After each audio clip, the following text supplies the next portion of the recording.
इस चुनावी सभा में गांधी मैदान के प्रांगण में मेरे साथ आए हमारे राष्ट्रीय महामंत्री सम्मानीय सीटी रवि जी, हमारे बिहार सरकार में स्वास्थ्य मंत्री और हमारे वरिष्ठ सहयोगी जिनके साथ मुझे लंबे समय तक काम करने का सौभाग्य मिला, ऐसे हमारे मंगल पांडे जी, बिहार सरकार में मंत्री और हमारे वरिष्ठ सहयोगी श्री प्रेम कुमार जी, हमारे सिवान के बहुत ही लोकप्रिय प्रत्याशी ओम प्रकाश यादव जी, श्रीमती कमला कुशवाहा जी, प्रत्याशी जनता दल यूनाइटेड, हमारे राजेश्वर चौहान जी, प्रत्याशी रघुनाथपुर जनता दल यूनाइटेड के प्रत्याशी, श्री करणजीत सिंह जी, प्रत्याशी दुरौंदा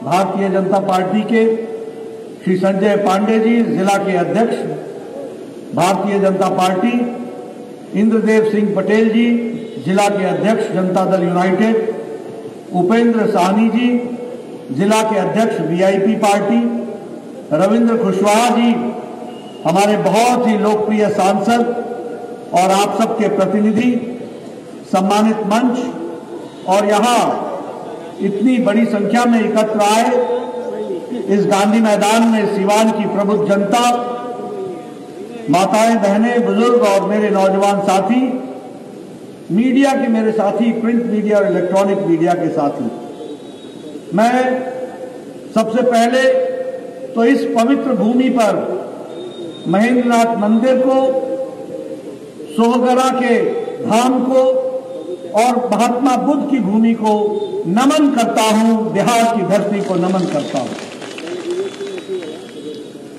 यह महावीर की भूमि, यह महात्मा गांधी की भूमि, ये महान स्वतंत्रता सेनानी और भारत के प्रथम राष्ट्रपति राजेंद्र प्रसाद जी की भूमि को भी मैं नमन करता हूं। मित्रों, बिहार से मेरा पुराना संबंध रहा है और चुनाव में मुझे यहां आने का सौभाग्य मिला, तो मैं सोच रहा था कि कुछ बातें आपसे जरूर मैं करना चाहूंगा। 2-3 बातें मैंने बिहार के चुनाव में पिछले 15 साल में अंतर देखा है। 15 साल पहले जब चुनाव आते थे तो चर्चा होती थी, ए हो कैंडिडेट के जात बा, इसकी जाति क्या है, अगड़ा कि पिछड़ा, गंगा के ऊ पार कि ई पार, गांव के उस पार या ई पार, उत्तर के बाद कि दक्षिण के बाद।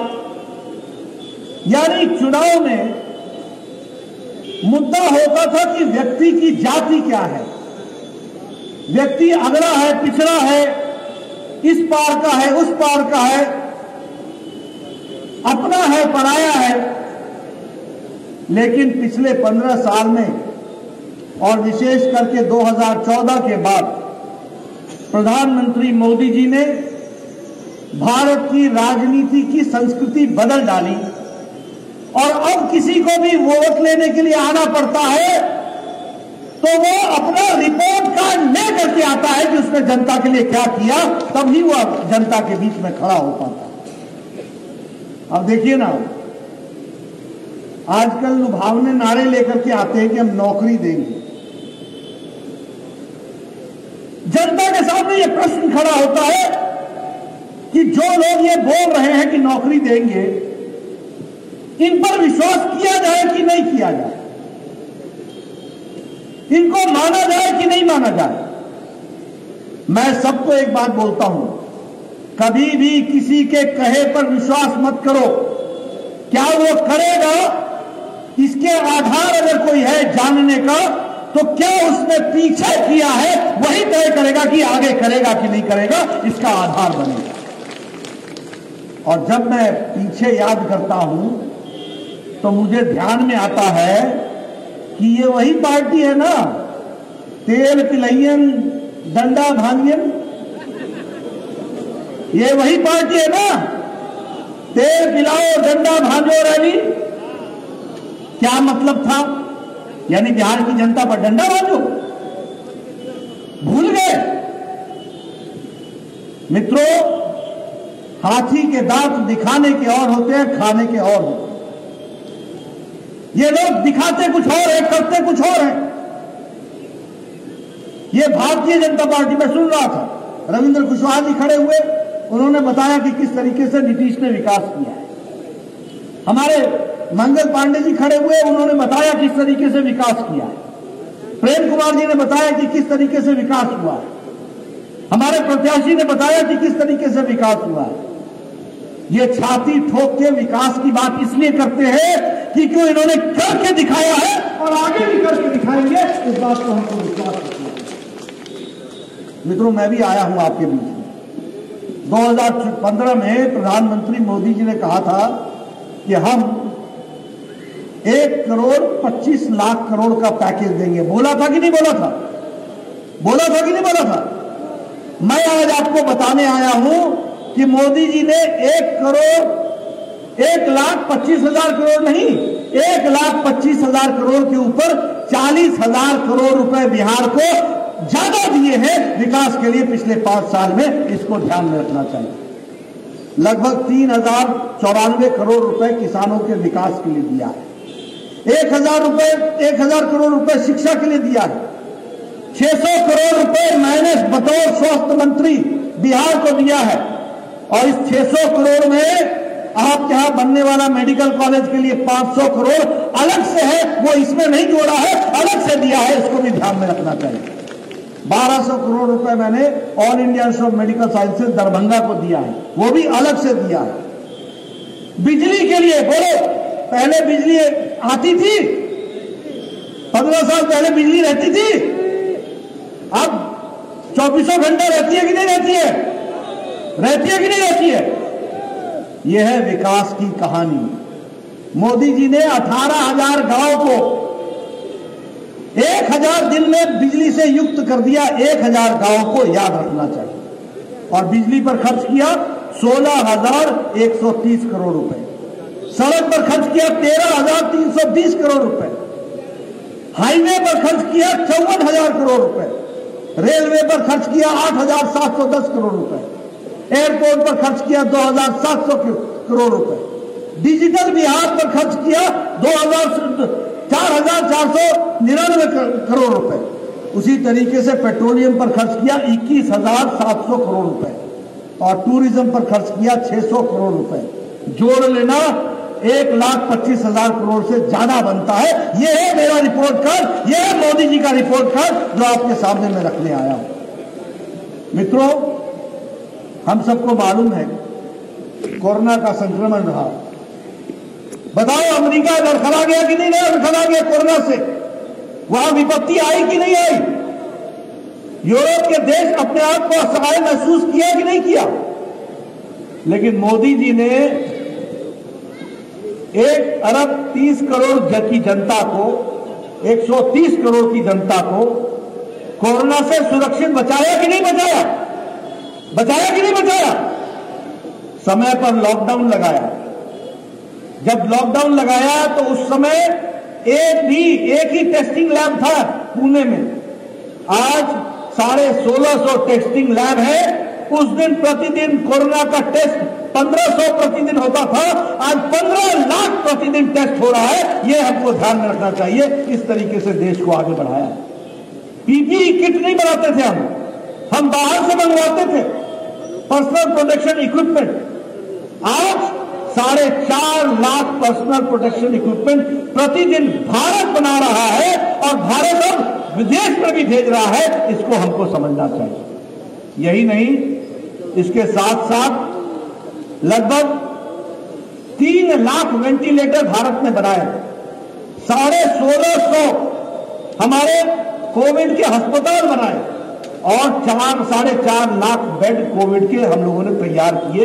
ये मोदी जी ने 3 महीने में करके 130 करोड़ की जनता को बचाने का काम किया। तो नरेंद्र मोदी ने किया। ये है हमारा रिपोर्ट कार्ड, ये हम आपको बताना चाहते हैं। क्या ये सच्चाई नहीं है कि हम लोगों ने इसी दौरान प्रधानमंत्री गरीब कल्याण पैकेज के तहत 80 करोड़ की जनता को 5 किलो चावल, 5 किलो गेहूं, 1 किलो दाल 80 करोड़ की जनता को मार्च महीने से लेकर दिवाली तक देने का काम मोदी जी ने किया कि नहीं किया? किया कि नहीं किया? गांव में अनाज पहुंचा कि नहीं पहुंचा? 20 करोड़ बहनों को 500 रुपए प्रति माह 3 महीने दिया कि नहीं दिया? उनके गरीब चूल्हे के जलने का इंतजाम किया कि नहीं किया? उसी तरीके से दिव्यांग भाई, बुजुर्ग भाई, हमारे विधवा बहनें, इनको 1-1 हजार रुपए 3 महीने तक देने का काम किया कि नहीं किया? 8 करोड़ की जनता को 3 महीने तक मुफ्त सिलेंडर दिया कि नहीं दिया? मित्रों, 1,75,000 करोड़ का पैकेज मोदी जी ने दिया।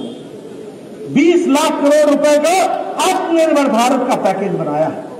मित्रों, जब मैं सीवान में आया हूं तो मैं आपसे कहना चाहता हूं, अब ये आत्मनिर्भर बिहार होगा, ये आत्मनिर्भर भारत होगा।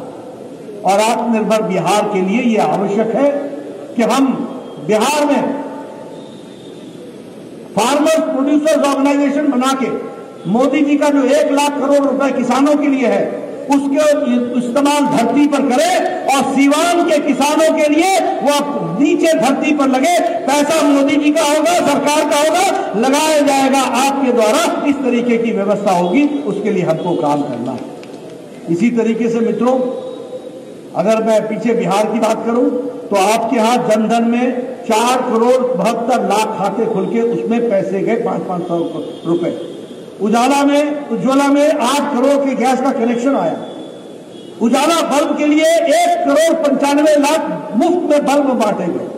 स्वच्छ भारत में आपके यहां 1 करोड़ 20 लाख इज्जत घर बनाया गया ताकि हमारी महिलाएं अपने घर में इज्जत से रह सके और इज्जत का जीवन व्यतीत कर सके। इस तरह की व्यवस्था की गई।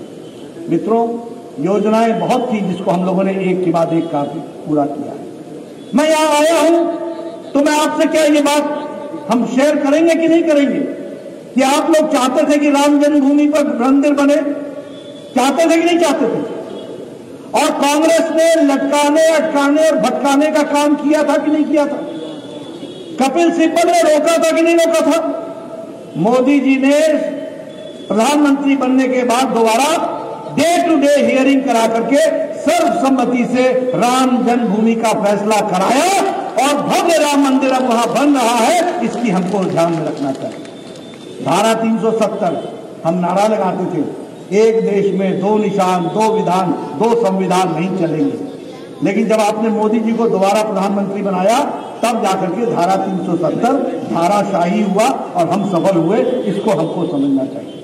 मित्रों, जब मैं सीवान में आया हूं तो मैं आपसे चर्चा करना चाहूंगा कि हमने लगभग रेलवे की 2,720 करोड़ रुपए की स्कीम को सैंक्शन किया है। अर्बन डेवलपमेंट के लिए, स्मार्ट सिटी के लिए 545 करोड़ रुपए देने का काम किया है। इस इलाके से लेकर के आगे तक फिशरीज में लगभग 172 करोड़ रुपए खर्च करने का काम किया है। मित्रों, जैसा कि हम सब जानते हैं, अभी हमारे मंगल जी चर्चा कर रहे थे, मैं इनसे पूछ रहा था कि भाई यहां का मेडिकल कॉलेज बन रहा है कि नहीं बन रहा। मुझे खुशी है कि जब मोदी जी प्रधानमंत्री रहे, मुझे स्वास्थ्य मंत्री बनने का मौका मिला और मंगल पांडे को यहां स्वास्थ्य मंत्री बनने का मौका मिला, तो मैंने 11 मेडिकल कॉलेज बिहार को दिए, जिसमें सीवान का मेडिकल कॉलेज भी आता है। यह भी हमको ध्यान में रखना चाहिए। इसलिए मित्रों, जब हम इन सारी बातों को करते हैं तो हमें ध्यान रखना चाहिए कि हमने कैसी सरकार चुनी है, कौन सी सरकार चुनी है जो आपके हितों के लिए काम करे, आपकी रक्षा के लिए काम करे। यह चुनाव कोई मंगल पांडे का चुनाव नहीं है, यह चुनाव यहां के प्रत्याशी का चुनाव नहीं है, यह चुनाव बिहार के विकास का चुनाव है। यह चुनाव सीवान के अंदर शांति, अमन, चैन रहे, इसका चुनाव है। इसको हमको समझना चाहिए, इसको हमको ध्यान में रखना चाहिए। इसलिए आप सब लोग, क्या आप चाहते हैं कि लालटेन युग आए? चाहते हैं? क्या चाहते हैं कि बिजली ढिबरी में बदल जाए? आप लालटेन युग चाहते हैं या एलईडी युग चाहते हैं? बताइए, कौन सा युग चाहते हैं? आप कानून राज चाहते हैं या गुंडा राज चाहते हैं? आप बताइए, आप बाहुबली चाहते हैं या विकास का बल चाहते हैं? आप बताइए कि आप लूट की सरकार चाहते हैं या डीबीटी से सीधा सीधा आपके खाते में पैसा जाए, इसकी व्यवस्था चाहते हैं। मित्रों, अगर ये सब चाहते हैं तो रास्ता एक है, रास्ता है एनडीए। हमारा एनडीए के प्रत्याशी, बीजेपी का प्रत्याशी, जनता दल यूनाइटेड का प्रत्याशी, हम पार्टी का प्रत्याशी और वीआईपी पार्टी का प्रत्याशी, इनको चुनाव जिताना बिहार का विकास की कहानी लिखने के बराबर है, यह हमको समझना चाहिए। और इसीलिए, और कहने के लिए मैं नहीं कह रहा हूं, याद है ना, मैं बिहार का हूं, मुझे मालूम है 15 साल पहले यहां क्या होता था। शाम को 5 बजे के बाद बाजार में निकलने की हिम्मत होती थी? और क्या शहाबुद्दीन यहां दंडराता था कि नहीं दंडराता था? याद है 2 भाइयों को तेजाब में डाल दिया था। याद है तीसरे भाई जो गवाह था उसको मार दिया था। और याद है कि लालू के राज में वो घूमा करता था। जब नीतीश कुमार आए तो पहले बिहार के जेल में और बाद में तिहाड़ में पहुंचाने का काम किया, तो नीतीश बाबू के सुशासन ने किया। इसको ध्यान में रखना चाहिए। क्या चाहते हैं आप? फिर से वैसी सरकार चाहिए? तेल पिलावन, डंडा भाजन, वो वाली सरकार चाहिए? लालटेन वाली सरकार चाहिए? और सुन लो एक बात, आरजेडी के साथ मिल गया माले, मार्क्सिस्ट लेनिनिस्ट। ये तो अराजक पार्टी है ही है, वो विध्वंसकारी पार्टी जो विध्वंस को अपना रूप मानते हैं। इछरी कांड भूल गए? इछरी कांड, पिपरा कांड भूल गए? किस तरीके से इन लोगों ने वहां पर उद्यम मचाया था, तांडव, मौत का तांडव नृत्य किया था, हम भूल गए। और कांग्रेस पार्टी और राहुल बाबू के बारे में क्या बोला जाए? ये तो पाकिस्तान के वकील बन गए। अभी कल फहाद चौधरी, पाकिस्तान का मंत्री, बोलता है पुलवामा हमने किया, इमरान खान ने किया। ये उनका मंत्री पार्लियामेंट में जवाब दे रहा है। राहुल जी, आप जो बोला करते थे कि पाकिस्तान का कोई हाथ नहीं है, ये कौन है पाकिस्तान की बात ऐसी बरगलाने की है? आपको देश से माफी मांगनी चाहिए। आप पाकिस्तान के वकील बने, कोई धारा 370 हटाई गई तो आपने जो वक्तव्य दिया, इमरान खान ने उस दलील को लेकर के संयुक्त राष्ट्र में आपकी दलील को लेकर के अपना आर्ग्यूमेंट बनाया, अपनी दलील बनाई। आप भारत की बात बोलते हैं या पाकिस्तान की बात बोलते हैं? और ये लोग मिल गए आपस में, अराजक, विध्वंसकारी, और देश में देश की बात करने का नहीं, पाकिस्तान की डफली बजाने वाली कांग्रेस पार्टी हो गई। क्या ऐसे लोगों को वोट डालोगे? क्या इन लोगों को ये बिहार का विकास करेंगे? इन्होंने बिहार को पीछे ढकेला था कि नहीं ढकेला था? आप बताइए। मुझे याद है मंगल जी, मैं पिछले चुनाव में बेतिया में था, तो एक बेचारा गरीब नौजवान साइकिल पर नीतीश कुमार का भाषण सुनने आया था। और आप जानते हैं कि मैं मंच पर कम बैठता हूं, मैं जनता के बीच में रहता हूं। तो मैं चला गया जनता के बीच में, वो बहुत खुश दिख रहा था। हम बोले बहुत खुश हो, क्या बात है? बोले नीतीश बाबू आए धन्यवाद। हमने कहा नीतीश बाबू आए हैं तो खुशी बहुत है, क्या बात है? बोला साइकिल लेके आया हूं। मैंने कहा तो इसमें कौन सी बड़ी बात है? बोलता 5 साल पहले लेके आते तो लौक लेता, गुंडा सब जो है उसको छीन लेता, हमसे छेक लेता। अब हम लेके आए हैं, इस साइकिल से वापस जाएंगे। एक गरीब आदमी ये बात बोल रहा था कि सुशासन के, यानी साइकिल, मोटरसाइकिल नहीं, साइकिल। 10 साल 15 साल पहले लोगों को यह भी विश्वास नहीं था कि शाम को अगर नीतीश बाबू का सवाल सुनेंगे तो घर वापस ठीक से पहुंचेंगे या नहीं पहुंचेंगे। और जब नीतीश बाबू मुख्यमंत्री बने तो कहा कि साइकिल से आए हुआ और साइकिल से वापस जाएंगे। अब कोई लौकेगा नहीं, कोई छेकेगा नहीं, कोई रोकेगा नहीं, साइकिल हमारे से रहेगी और साइकिल के साथ जाऊंगे। ये घटना जमीन की मैं आपको सुना रहा हूं। आप बताइए, आजकल बहनें, हमारी छोटी छोटी बहनें पोशाक पहन करके, स्कूल ड्रेस पहन करके साइकिल पर स्कूल जाती है कि नहीं जाती? जाती है कि नहीं जाती? झुंड के झुंड निकल करके जाती है। ये 15 साल पहले जा सकते थे? किसी ने इनको साइकिल देनी थी? किसी ने इनको पोशाक स्कूल की देनी थी? मित्रों, ये साइकिल नहीं है, ये पोशाक ही नहीं है, ये बिहार की बहनों का सम्मान है, ये इज्जत है जो मोदी जी और नीतीश कुमार जी ने दी है। इसलिए मैं आपसे निवेदन करने आया हूं, पहचानो। उजाले की इज्जत तब तक होती है जब तक तुमको अंधेरे का एहसास हो।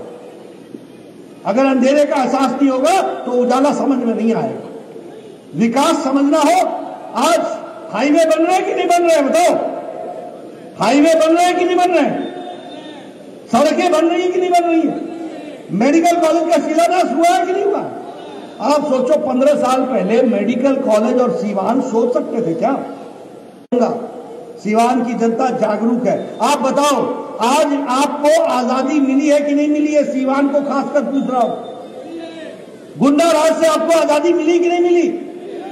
सुशासन मिला कि नहीं मिला? संभाल के रखना है कि नहीं रखना है? अगर संभाल के रखना है तो याद रखना, एनडीए के प्रत्याशियों को विजय हासिल कराना और नीतीश जी को फिर से मुख्यमंत्री बनाना, यह हमारी जिम्मेवारी है। आपने इसको पूरा करना, यह आपसे मैं निवेदन कर रहा हूं। मित्रों, आप तो अपना वोट डालोगे, मैं तो आपकी तालियों की आवाज से समझ गया कि आप वोट डालने वाले हैं। लेकिन मैं आपसे निवेदन करने आया हूं, अपना भाई, अपना चाचा, अपना ताया, अपना फूफड़, अपना फूफा, दादा, बेटा, सबसे निवेदन करिए कि बीजेपी एनडीए के कैंडिडेट को जिताना, जदयू के कैंडिडेट को जिताना, हम पार्टी को जिताना, वीआईपी पार्टी को जिताना, ये हमारी जिम्मेवारी है अगर हम बिहार को आगे ले जाना चाहते हैं। और मुझे पूरा विश्वास है कि आप जरूर इसको करेंगे और इस यात्रा में हम सब लोग सहयोगी होकर के आगे बढ़ेंगे। और जब मैं सीवान की एक नई यात्रा को देखूंगा तो मैं ये कह सकता हूं कि मंच पर बैठे हुए नेताओं के हाथ में बिहार सुरक्षित जाएगा, आगे बढ़ेगा। नीतीश कुमार के नेतृत्व में बिहार एक नई अंगड़ाई लेगा, मोदी जी का आशीर्वाद रहेगा, नीतीश जी का सुशासन रहेगा, बिहार बढ़ता हुआ आगे बढ़ेगा। ये मैं आपको बताना चाहता हूं। आपने मेरी बात सुनी है, आपका बहुत बहुत धन्यवाद। जय भारत, जय बिहार।